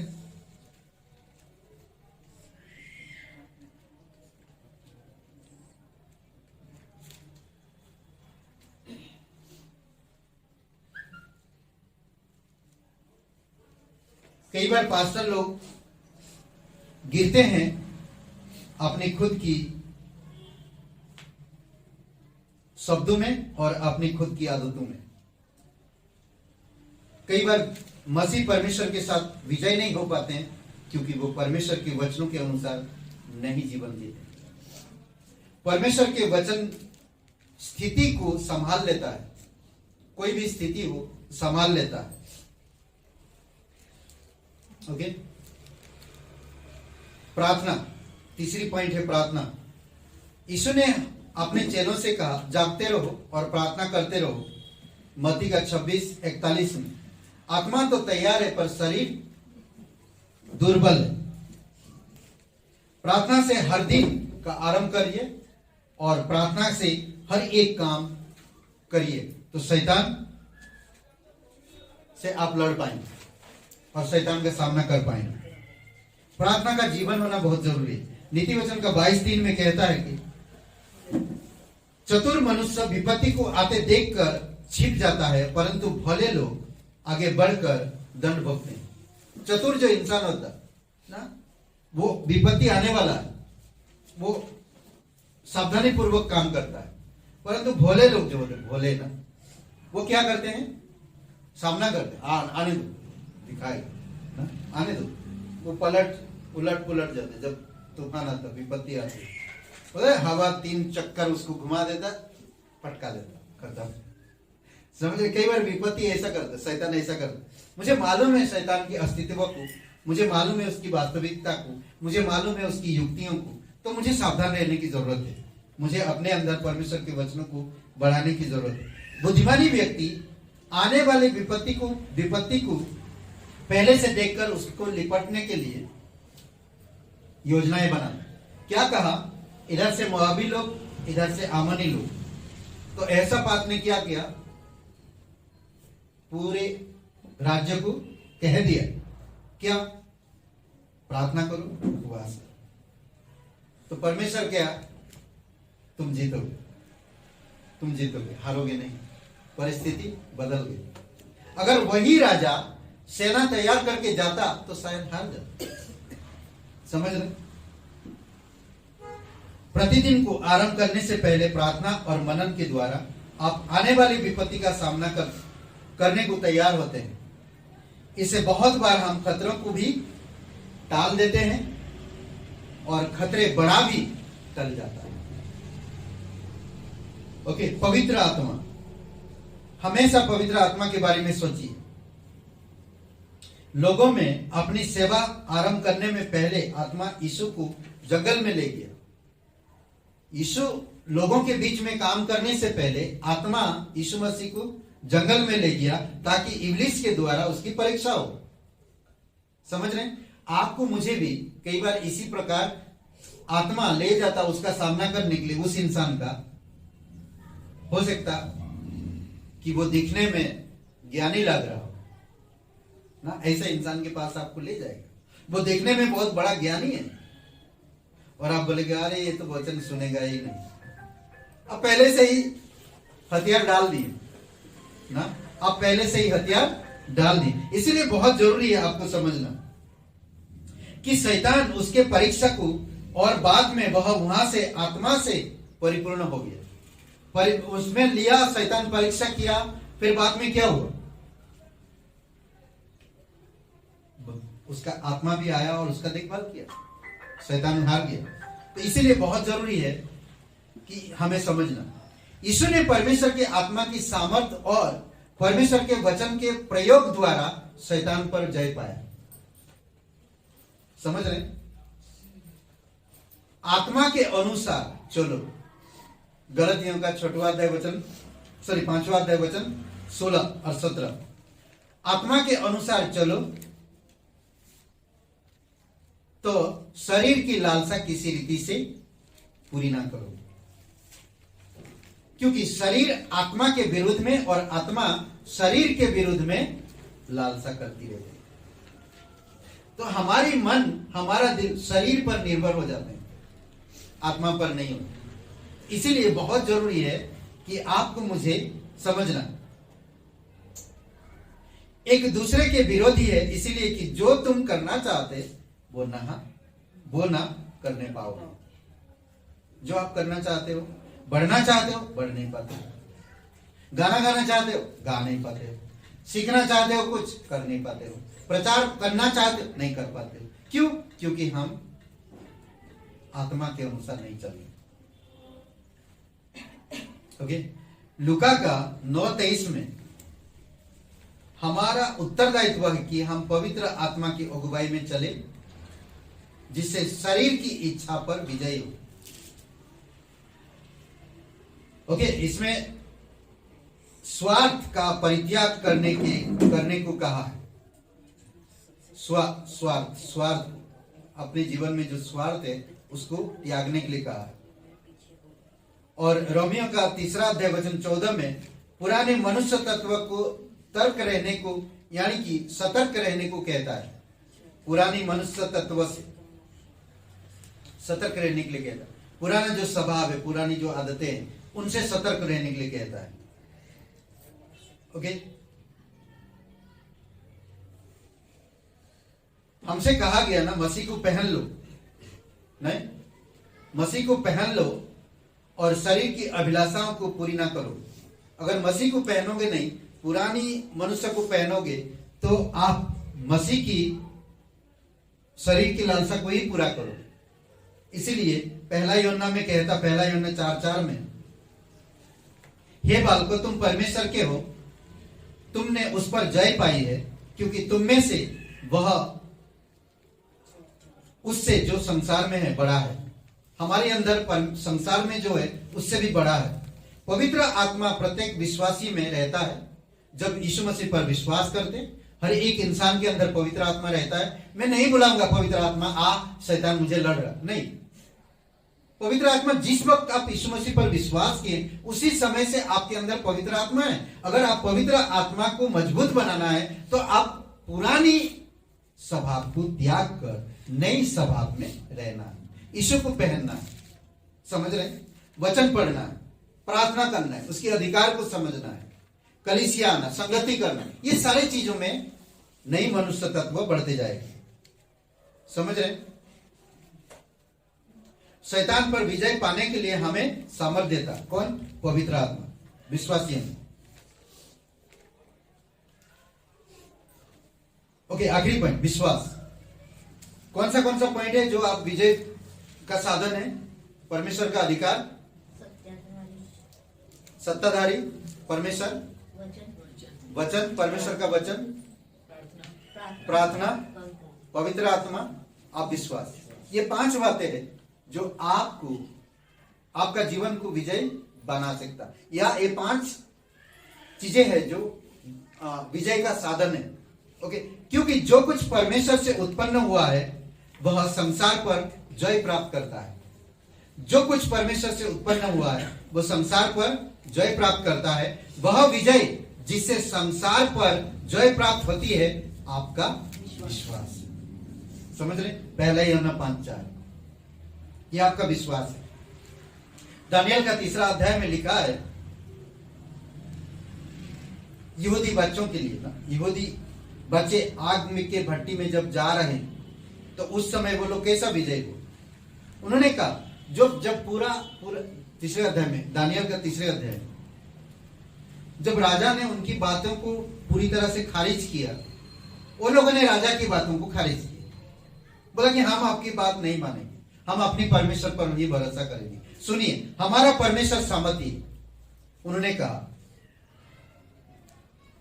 क्लियर कहा, हमारी परमेश्वर सामर्थी, अगर आप आग में डालो तभी हमें कोई प्रॉब्लम नहीं, आप हमें मृत्युदंड दे दो तभी हमें कोई प्रॉब्लम नहीं। बोलते कि 7 गुना भट्टी को बढ़ा दो। जो लोग डाले उनको ना, 3 जवानों को, अगर दानियल के 3 अध्याय में 3 जवानों को जब वो लोग आग में डाले वो लोग जल गए, परंतु ये लोग आग में चल रहे हैं। और राजा क्या देख रहा? 3 लोगों को डाला, 4थे लोग को दिखाई दे रहा, 4 लोगों को दिखाई दे रहा, क्योंकि परमेश्वर उनके साथ है। समझ रहे हैं? कई बार ये उटपटांग बातें लग रहा है, पर ये एक हकीकत है। परमेश्वर का वचन सत्य है, कभी झूठ नहीं कह। दाऊद ने गुलायत से कहा, तू तो तलवार और भाला और सांग लिए हुए मेरे पास आता है, परंतु मैं सेनाओं के यहोवा के नाम से तेरे पास आता हूं। मार लिया, उसी की तलवार से उसके गर्दन उड़ाया, एक छोटे से पत्थर में उसको खत्म कर दिया।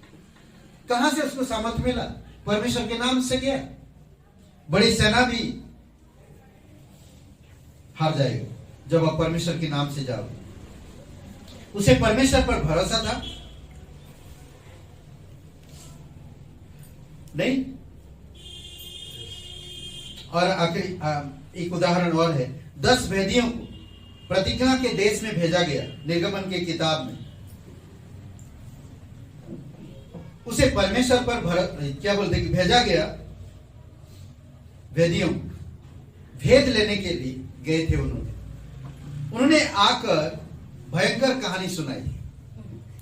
उन्होंने जब लौट के आया भयंकर कहानियां सुनाई लोगों को, मूसा को, हारून को, भयंकर कहानियां। अरे मूसा जी, पास्टर जी, आप क्या बात करते हैं, वहां पर बड़े बड़े राक्षस लोग गए थे, हमारा तो इतनी जैसे। सोचिए वहां की फल, अरे इतना खट्टा, कुछ मुंह में डालते ही नहीं खा सकते। वहां का जमीन ऊट कटरे उगा, कुछ अच्छे चीज उगाए गए, ऐसे ऐसे कहानियां। समझ? तो 2 लोग वहां पर, उनका विश्वास अलग था। उन्होंने कहा हम नहीं जीत सकते वहां पर। यीशु और कालेब ने कहा हम जीत सकते हैं। उन्हें परमेश्वर पर भरोसा। विश्वास के बिना परमेश्वर को प्रसन्न कभी भी नहीं कर सकते। इब्रानी का 11:6, विश्वास बिना उसे प्रसन्न करना अनहोना है, क्योंकि परमेश्वर के पास आने वालों को विश्वास करना होगा कि वह है और अपने खोजने वालों को प्रतिफल देता है। एक अच्छे सिपाही अपने सब हथियारों को परख लेता पहले से। लड़ाई जाने से पहले, हाँ? परखते क्या नहीं? आप जब ऑफिस जाते हैं तो आपकी बैग चेक करते क्या नहीं? मोबाइल ले रहे हैं, रुमाल ले रहे हैं क्या नहीं? नहीं तो मालूम पड़ा वो सरदार जी की तरह हुई, मालूम छुटकुला सर, हाँ? सुना दे। तो क्या हुआ, वो तैयार हो गया, सुबह उठ के तैयार हो गया, एकदम फ्रेश हो गया, खाना वाना नाश्ता किया, बहुत पराठा मक्खन लगा के बढ़िया, नीचे भाग के चला गया। नीचे जाकर देखता, अरे अरे बोले, अरे प्रिय प्रिय, नीचे से चिल्ला रहा ना ऊपर, बोले यार ऊपर नहीं आ सकता, मेरा घड़ी थोड़ा फेंक देना ऊपर से, भूल गया। तो घड़ी फेंका, बोला ठीक, अच्छा रुको रुको, पकड़ लोगे ना? हाँ बोला पकड़ लेंगे, तुम फेंको तो। पकड़ नहीं पाए, टूट गया घड़ी। हाँ, तो वो थोड़ा गया, बोलता अरे प्रिय सुनो सुनो, मेरा रुमाल थोड़ा दे। बोलते पकड़ लोगे ना? नहीं नहीं रुको रुको रुको, मैं लेने आता हूँ। समझ रहे? कभी कभी हम लोग कैसा होता है, रुमाल तो फेंकने से टूटता थोड़ी ना। ओके, एक अच्छा सिपाही अपने सब हथियारों को परख लेता है, क्योंकि युद्ध में उसे उसकी आवश्यकता होगा और सामना करना होगा। अगर उस समय में सामना में हूं और सामने वाला दुश्मन है और मेरा हथियार चला नहीं, तो मैं ढेर हो जाऊंगा। मसीही सैनिक यानी कि जो इस परमेश्वर पर भरोसा रखते हैं को भी चाहिए कि वह भी अपने इन हथियारों से परिचित हो जाए। 5-6 हथियार जो दिए हैं, साधन, हमें परमेश्वर के वचन को याद करना, शैतान से लड़ते समय उसका उपयोग करना आसान हो जाता है। प्रार्थना के हथियार को उपयोग में लाना, प्रार्थना के द्वारा स्वर्गीय सहायता हमें मिलता है, प्राप्त होती है। हमें आत्मा में चलना सीखना चाहिए, क्योंकि आत्मा में जब आप चलोगे तो दुष्ट आत्माएं भी भाग जाएंगी। पवित्र आत्मा में महान सामर्थ होती है। परमेश्वर के लिए, परमेश्वर के दिए हुए हथियारों का उपयोग करने से हम शैतान और उसके युद्ध में या उसकी कार्य में हम लड़कर उसे पराजित कर सकते हैं और हम सुकून के साथ अपने दिल को सुरक्षित रख सकते हैं। शुद्ध रखो अपने दिल, अपने मन। हमारा दिल छली हुई है ना, धोखेबाज है। आप इसको सिर्फ नीति वचन का 4 और वचन 23 में सुरक्षा रखिए, सावधान रहिए। आइए प्रे करते हैं। पवित्र परमेश्वर, धन्यवाद देते, स्वर्ग और पृथ्वी बनने वाला प्रभु, तेरी मर्जी और तेरी इच्छा के बिना कुछ भी नहीं होता है।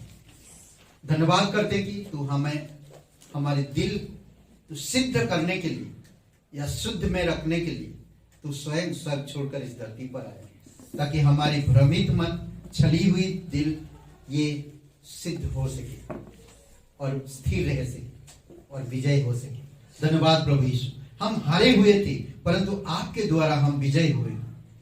आज हम धन्यवाद करते प्रभु, तेरी दया और कृपा के अनुसार तो अगुवाई कर।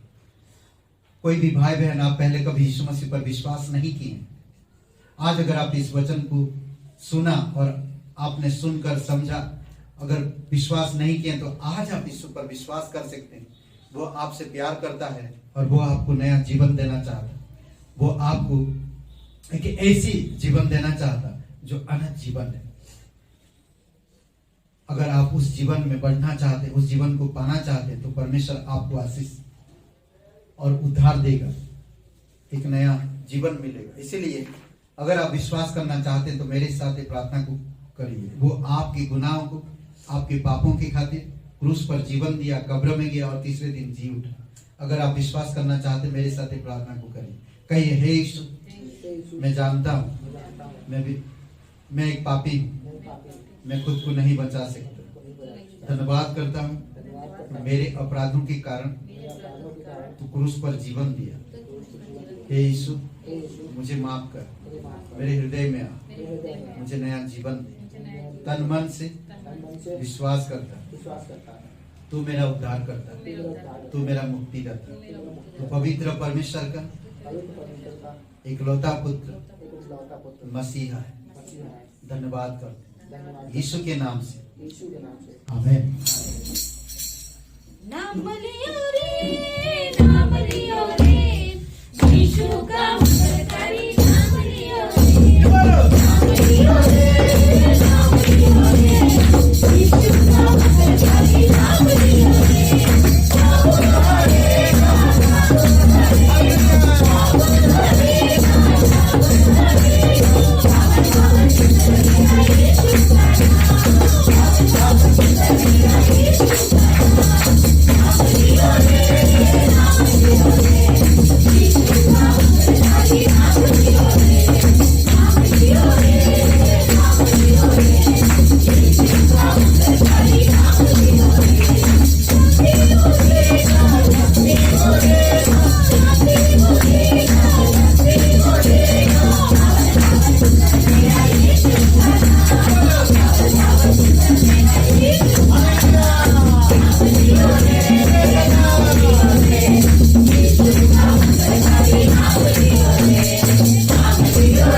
पिता परमेश्वर, हम धन्यवाद देते हैं। प्रत्येक भाई बहनों को अभिषेक करो पिता।